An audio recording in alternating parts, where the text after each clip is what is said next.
in my mind, I'm thinking, okay, I'm gonna enroll early and I'm gonna get a lot of reps in spring ball and this is gonna be awesome. I'm gonna have a chance to be the starter, just like every kid who's delusional. How many days did it take for you to realize maybe you were a little bit behind Max and Chandler? One day.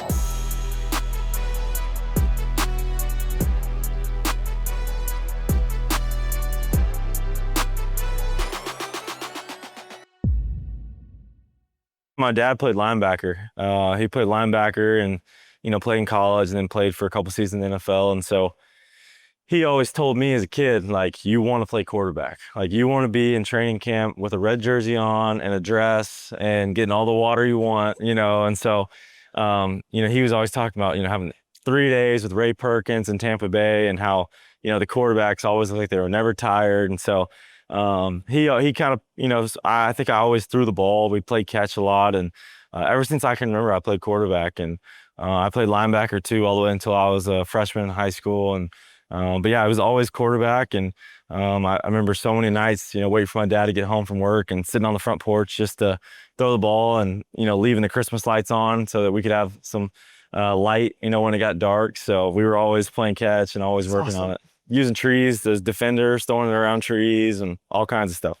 Was it a bummer to go linebacker given that your dad had so much success and that, there's probably some desire to be able to be like him? So was that kind of a bummer? Not really. I think I liked it. Especially as I got older, I got better at it. But I think I always wanted to play quarterback. Like, there's nothing like being the quarterback and stepping in the huddle with 10 other guys and just being that guy. So I'm glad I'm playing quarterback. That's for sure. You do Texas high school football. Just what was your path? You start right away, and how was that experience? Because you get a lot of pressure, a little bit more pressure in Texas high school games than maybe other places in the country. Yeah, no, I think as a kid, I remember every Friday night, going to a high school football game, whether it was, our team or somewhere else. We were always going to football games, and that's just what everybody did. You wouldn't find anybody, out and about in town. Everybody was at the game. So football is king in Texas. It is since you're a little kid. That's all you hear about. You got Friday Night Lights, the movie, and all that stuff. And there's just a huge culture around football. And so for me, especially as I got older, I got really, really excited about football. I think it was always baseball for me growing up. I played football, but baseball was my passion. And then I got into high school and I realized I love football. And I didn't start my freshman year on varsity. I was on the JV. And, I think at the time I thought I should have been, just like everybody else does. I thought I should have been the guy. But looking back, I'm glad I didn't. Our team wasn't very good. And we ended up getting a new head coach after my freshman season. And, his name's Mike Spradlin. And honestly, he's probably one of the most influential people in my life and someone that's changed the trajectory of my career. Not just from a physical standpoint, but just from a mental standpoint. And his belief in me, the first day I met him, he told me that I was going to be the best quarterback he's ever coached. That's incredible. He was, and I don't say that to hype myself up at all, but just to show that he believed in me. And I had someone that told me that I was going to be good and had my back and wanted the best for me. And, he spent so much time invested in me. And I played my sophomore season. We were a little bit better with Coach Spradlin. And then my junior and senior season, we went to the playoffs and, made deep runs both years for the first time in, I think, 10 or 11 years in our school's history. So it was a great experience. Some of my best friends from high school and growing up got to play with them in high school. And, I wouldn't trade it for the world. And it's a pretty unique experience, actually, right? Because a lot of these guys I talked to, either their high school was bad and they had to be a good player through a bad team, or they're in a perennial powerhouse and people kind of knew they were going to win before they came in there. You had the opposite. So what was it like to be a part of a high school program on the way up? Because not many people get to be a part of actually like an ascending Texas high school team. Well, it was the first example I ever saw of a coach coming in and changing the culture of, a school, of a program. The expectation was very low, and so when Coach Spradlin came in, he brought this confidence and this belief, and it's honestly, a bigger scale, obviously, with Coach Signetti, but it's something that, Coach Signetti's done here, and I've seen that at multiple places, but it was tough. You had to, the first thing you have to change the mindset of the people around you, the school, the teachers, the coaches, the players. I remember times where guys on our team were scared of playing certain schools, because they were so good, and it was always foreign to me, like why someone could be scared of another team, and so I think Coach Spradlin coming in and then me having a chance to be the quarterback, just changing the trajectory of the school and the belief system around football there was really cool, really special, and I think it prepared me for what's been after that. What's the number one teaching from him that stuck with you? Is it something on the field or is it something off the field? He always told me he didn't really care about mechanics a whole lot playing quarterback, but he told me, I want you to grip it and I want you to rip it and do what you do. And so, he didn't really coach me on a lot of the mechanics and stuff. I think he saw that I was somewhat of a natural thrower, but he said, do what you do, be fearless and go rip it. And I think that's kind of stuck with me, ever since then. And that's something my dad told me growing up. He said, just be confident and let it rip. So that's what it is. Oftentimes, when it comes to the actual on-field performance, that often can be the most important thing is the mindset someone enters that huddle with, even more so than anything else that's happening. Yeah. Not that the other things aren't important, because those are actually the separators between the people that are elite and the people that can just get it done out there. But if you don't have that mindset, none of the other things are going to work. And it's unfortunate. We see so many times the guys do everything right in practice, but if the mindset's not there, they never make it. Yeah. I think there's guys that are really good in shorts and helmets, and then there's guys that are good in shorts and helmets and they're really good when the bullets start flying. And so I think just having the confidence and belief in yourself, and I was very, very fortunate to have parents and coaches growing up that encouraged me and built me up to have that confidence. And I think confidence, like you said, is the most important thing for a quarterback and for any sport, any position. If you don't believe in yourself, if you don't believe you're going to make that play, then you have no chance before it even starts. Yeah, and the best ones are elite in shorts and T-shirts, and then elite when they get out there. They're elite in everything, but one can't really go without the other for sure. How did the college decision kind of go down? I know what's crazy is you could have ended up here at the beginning. Yeah. No, I was committed here with Coach Allen when he was head coach here, and I was committed here for I think 6 months, and that was going into my senior season. There were some coaching changes that happened, and Coach Dykes, who's at TCU now, recruited me at SMU, and around the same time frame with some coaching changes here, he got the job at TCU, and Garrett Riley, who's now at Missouri, was the offense coordinator for Coach Dykes, and they basically came to me and said that there's some changes going on. Would you be interested in coming to TCU? And I said, heck yeah, I'll come on a visit. So I went on a visit, and they offered me, and I committed before they could take it back. So obviously I loved Indiana, but I didn't, it just didn't work out that way. And it's funny how life works. I spent 4 years at TCU, and I loved it. I don't have a single bad word to say about TCU or Coach Dykes or anybody there. Like, I truly, truly loved it.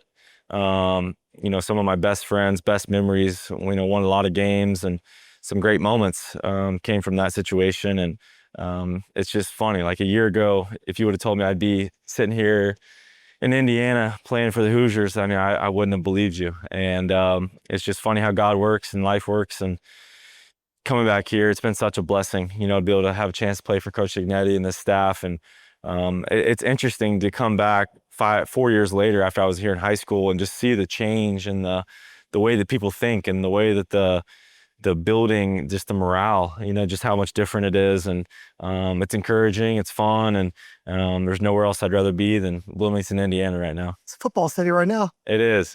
Yeah, everywhere you go. And that's the cool thing.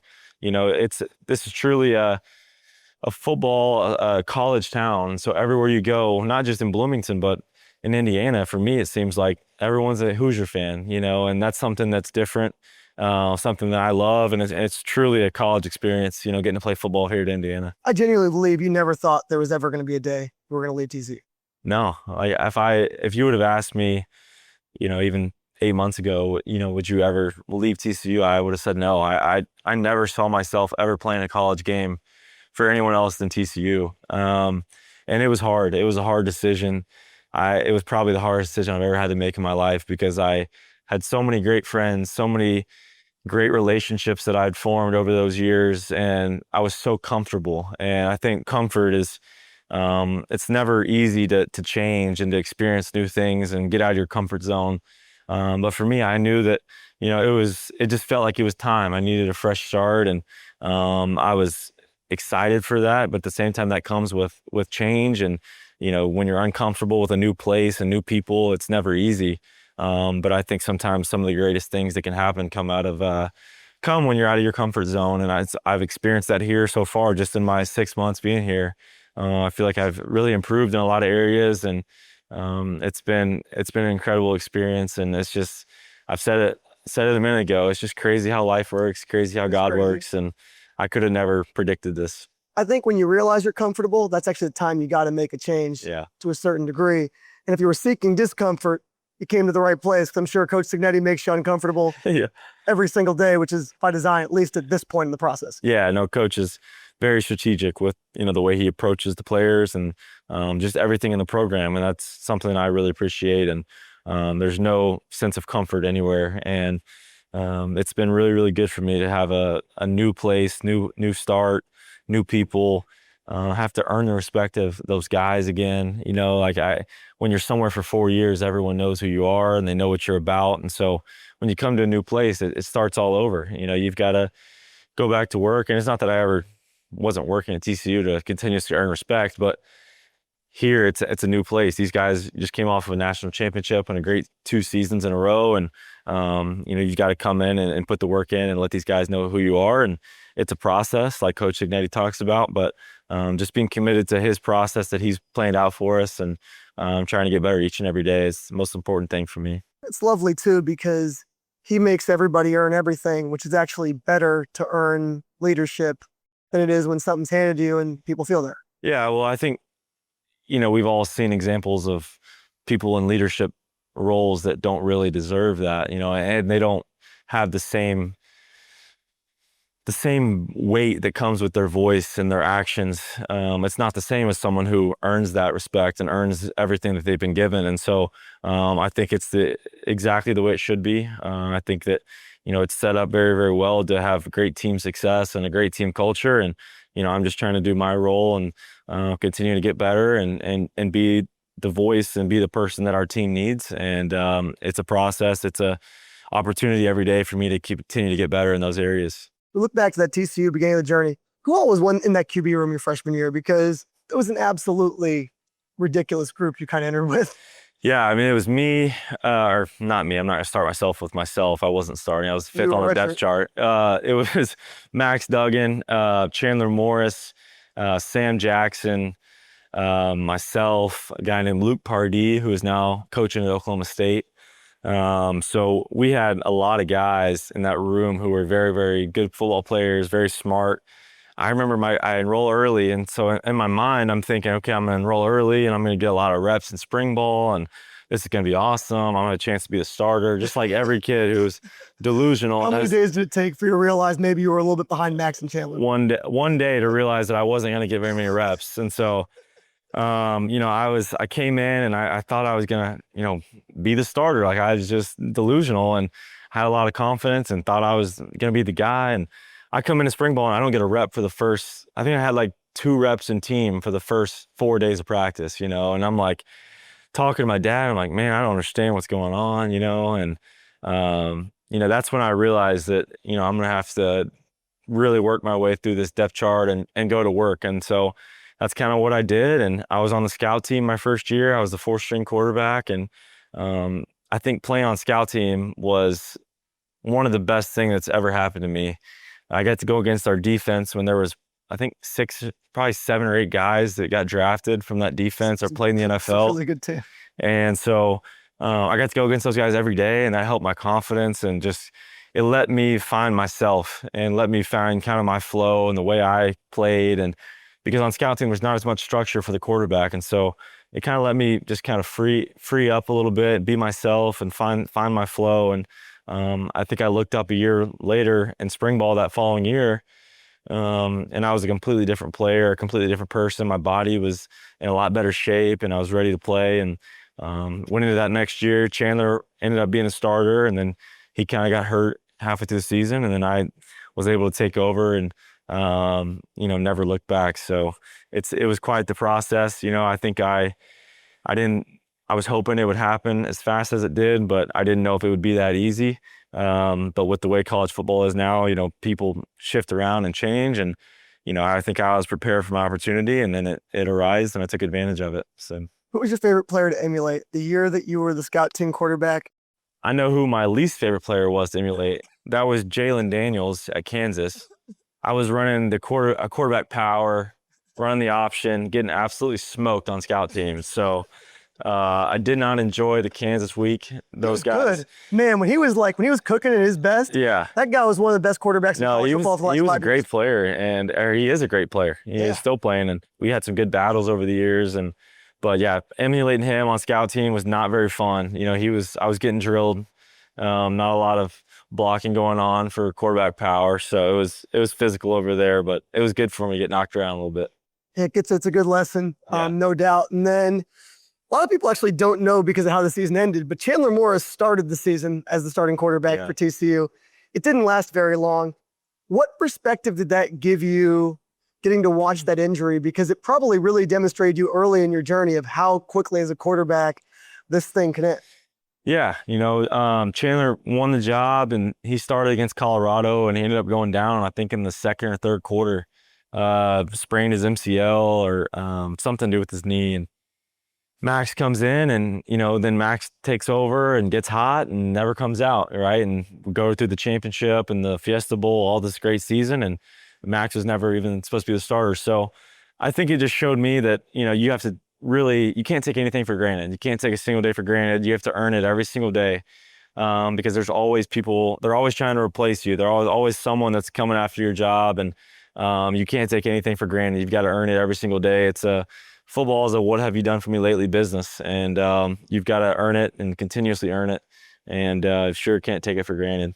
I have to imagine you learned a lot from Chandler Morris because sometimes it's easier when the lessons are not through you and you just get to see them in somebody else. And then he plays Colorado again, and in what was really mostly a tremendous offensive performance for TCU when you're the backup, he happens to throw an interception to Travis Hunter, who's number 2 pick in the NFL draft a few years later. One of the best picks I've ever seen. I mean, unbelievable. Yeah. And so that just gets replayed over. You had to delete social media. It gets replayed on TV over and over and over again. What did that teach you, just getting to watch from the sideline of how much pressure this is when you're playing? You saw it all in the national championship, but you really got to observe how much pressure this is at the highest level in college football before you even had to do it yourself. You see that, but you don't really know until you're actually in the fire. And everyone kind of has like their moment where they figure that out for the first time, I think. And for me, it was after my first start against BYU when I took over in 2023. We beat them 44-11. It was a great game. Next week, you go play K-State on the road, which is never an easy place to play. And we get beat 38-3. They blew us out. And that's when the first time I realized, I get on my phone after the game, and I'm like, oh my gosh, what is this all about? So you pick it up pretty quick, and then it's just part of playing quarterback, and it's part of the position, and you're gonna always get too much credit when things go right, and sometimes you get a lot of blame when things go wrong, and it's part of the position. You've got to be mature enough to handle those things, and not let the outside noise affect your confidence and who you are, the way you play. And so I definitely learned that lesson pretty quick, and it taught me a lot. I grew up and matured pretty fast. Yeah, and then you got to make less of those mistakes once you were in the person. The mistakes being just how you treat yourself after those, because it's inevitable. You're going to throw interceptions as a quarterback. You're going to have losses. Apparently not here, but everywhere else they lose. So you learn. So it's an important thing to have your mindset ready for when that does happen. It's part of the game. Football is, there's going to be adversity. There's going to be tough plays. There's going to be tough moments. It's not always going to go your way, but it's all about the response. And, do you stay even keel the entire time and just continue to play the game that you're supposed to play, and play the way you're supposed to play, execute the plays, and just do your job. Do your job, trust the plan, trust the team, trust the guys around you. And when you do that, good things happen. And then from that last thing from playing with those guys, number one thing you learned from Max Duggan, who was absolutely incredible, and number one thing you learned from Chandler Morris, because getting to play with two guys that had that level of success, and Chandler really getting to finish strong last year, which is awesome to see, is pretty cool. Yeah, I think one thing I learned from Max was I just saw how he demonstrated his toughness and his willingness to win. And, the toughness he played with was so infectious for our team. And I think that's the main thing I took away from Max was just he was such a great, humble guy.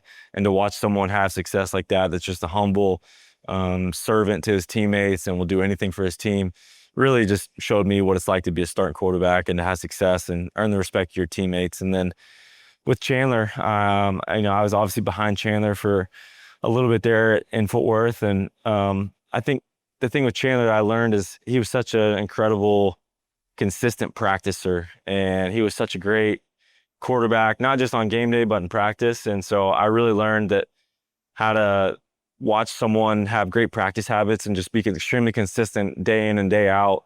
And, I think he did an incredible job with just being a consistent practicer and someone who was very, very consistent with his process, the way he played, and then the way he practiced. What do you think the highlight of your time at TCU was? And what do you think the most challenging thing you had to deal with as a college quarterback at TCU was? I would say there was a lot of highlights. We had a lot of great moments.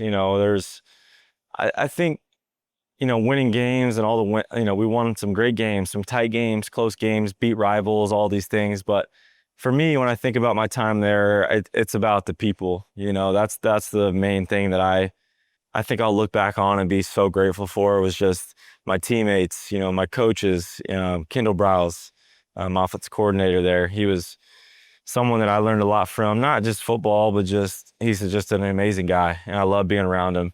And there were so many coaches and string coaches and, the Chandler Boschini, and now President Pullen there, and just everyone involved. They were so awesome to me. And that's what I'll always appreciate and remember is just the support I had from the program, from the school, and just my teammates, just great people there. And I loved it for that. What do you think the number one way you got better as a quarterback was TCU? I think, you asked about the challenges at TCU. I think the challenges there. I think I learned a lot about myself. I learned a lot about leadership, how to lead. It's very easy to lead when you win every game. It's very hard to lead when you lose and you feel teams starting to split up and point fingers. And so I think being a part of, not necessarily pointing fingers, but just being in some tough moments where we lost tough, close games. And there was a couple games where I felt like I could have played better in some situations to help us win. And those are hard moments. You put a lot of time and effort into it. And when it doesn't work out the way you want, it's hard. It's hard.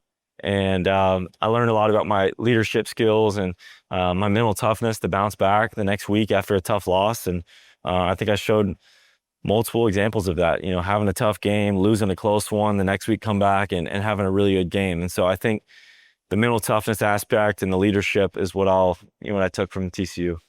The actual freshman year, the first year on campus, you weren't playing, but you watched your team go to a national championship. And whether or not that game was close, it wasn't, but that's not really the point. You were one win away and you beat an incredible Michigan team the game before. Yeah. And so the rest of your journey, those next 3 years at TCU, I'm sure the goal every single season was, I now want to be the quarterback that gets back there and has a different result because you saw how close you got. Yeah. So how'd you talked about before the interview being a big man of faith. How do you keep your faith that you're on the right path when every single year the results don't align to that goal that you probably had every season of, at the end of this, I'm going to be the last one standing? Well, there's someone who was really important to me at TCU, someone that really made a big impact on my life. And it wasn't just one person, but TCU FCA, Fellowship of Christian Athletes at TCU.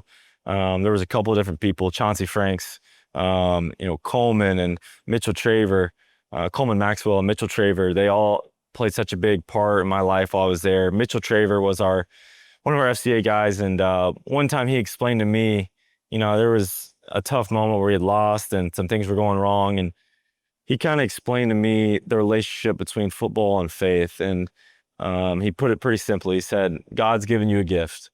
He said, your job is to take that gift and to keep it as a gift. It's nothing more than a gift. Cultivate that gift. Do what he's given you. Work as hard as you can. Use that gift. Use the opportunity that God's given you to impact people, to impact your teammates, other people around you. And the number one thing is understand that it's a gift. It's not forever. You're not going to get to play football forever. It's nothing that's going to be guaranteed, but it's a gift that God's given you to cultivate and to glorify Him. And as long as football and faith are in those relationship right there, then you're going to be okay. And so I think that's something that stuck with me for a long time. Something that I try to keep, in the forefront of my mind as I approach this season and every aspect of this job.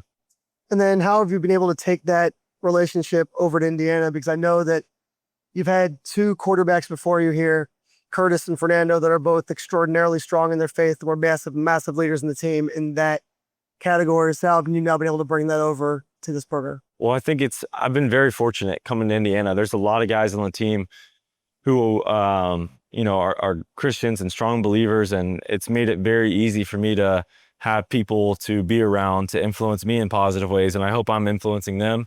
There's a great infrastructure here with coaches and different people that are helping us along our walk, and I've been very, very blessed to meet some people here that have really helped me along my path, and I hope I can continue to impact guys on the team. I know that there's a lot of senior leadership and a lot of guys who have played a lot of football and have a lot of credibility and respect, that their voice carries a lot of weight. And so it's been a blessing for me to be able to kind of be a part of that and join those guys and their mission and their faith journey. And I hope I can continue to impact my teammates and coaches and everyone in Indiana. Makes a big difference without any doubt. We talked about it from a more practical point of view before, but one of the things is you kind of finished that TCU season, you kind of had that inner feeling God was telling you it was time to make a change. When did that moment come? How did you work through it? Because I imagine that had to be really, really challenging on your end.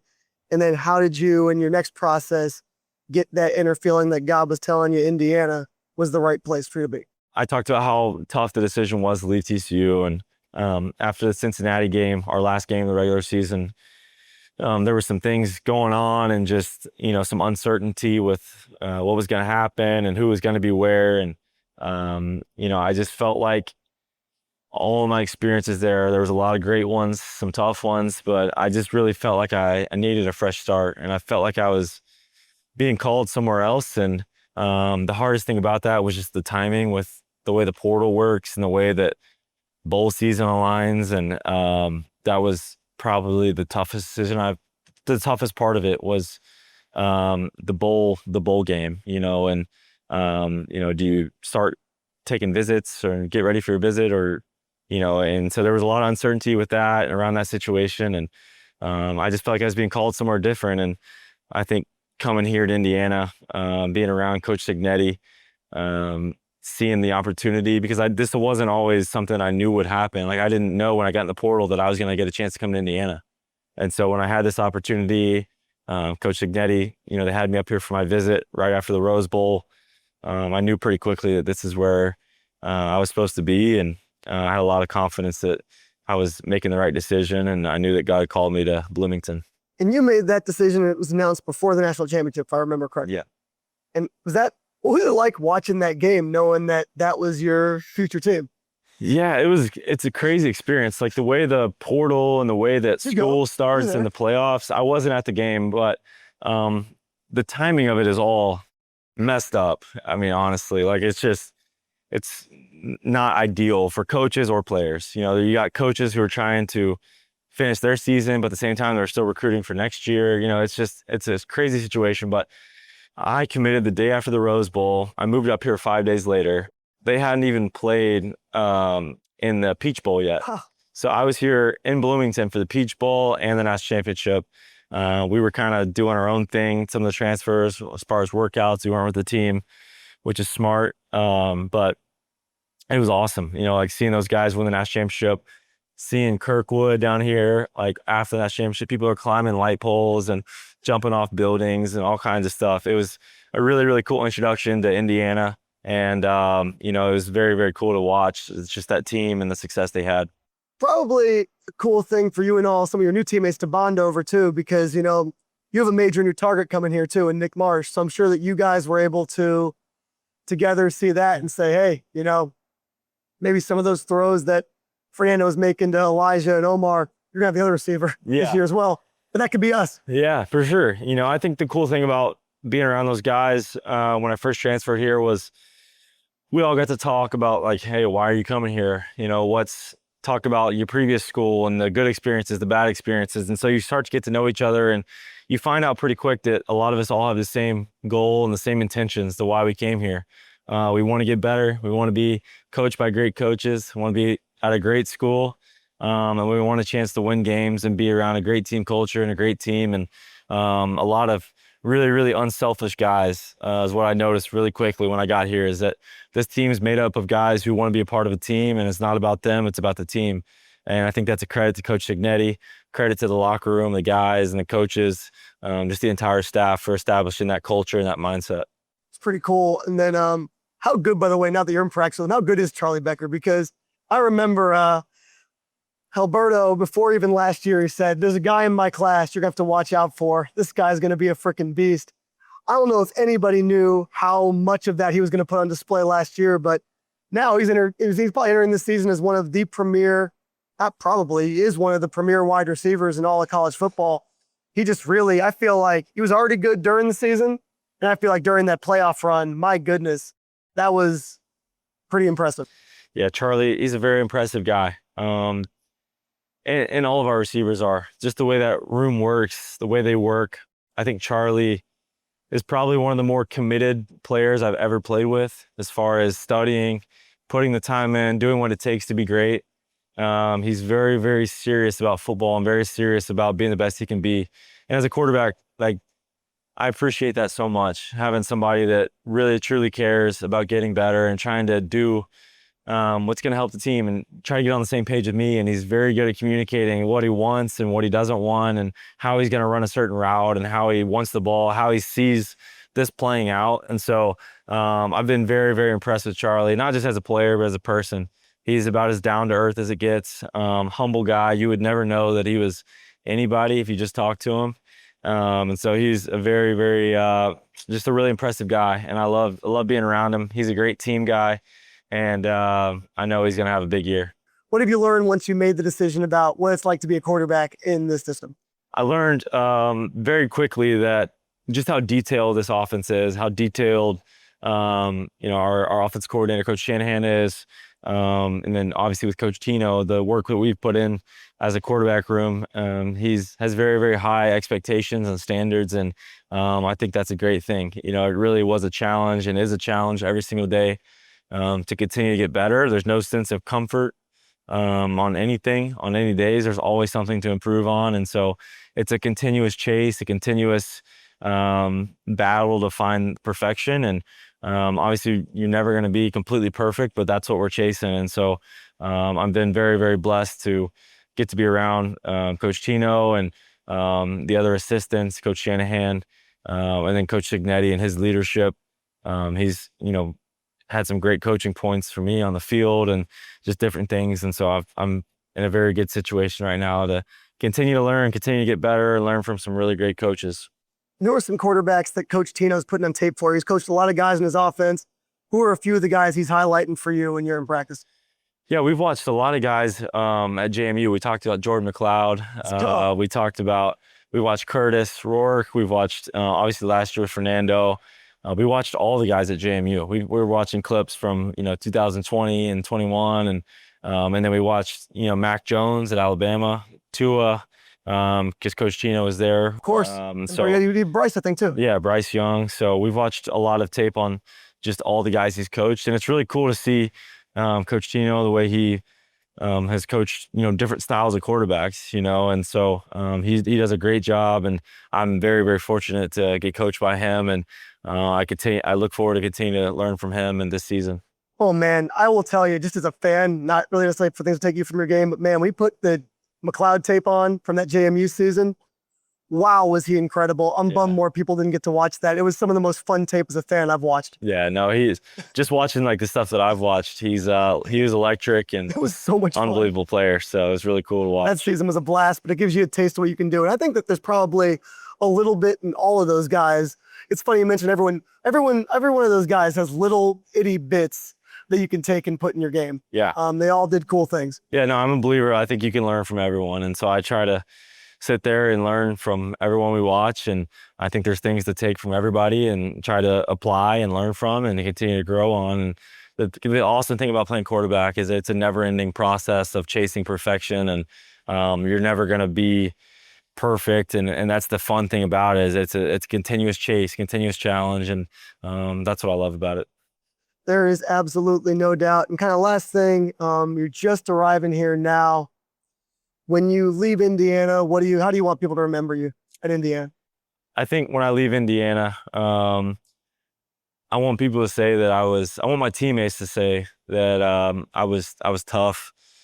I worked hard. I did everything I could do to help our team. Selfless, a servant, just a humble guy. And I want them to know that I want them to look back on our times together and say that, this guy gave everything he had, and he put the time in. He cared about his teammates. He was willing to do whatever it took to win. And I think if they say that, then, I'll be really proud of my time here. And I'm just looking forward to this season. I can't wait. It's going to be fun. I love our team, love our guys, and it's going to be a great year and a lot of fun memories.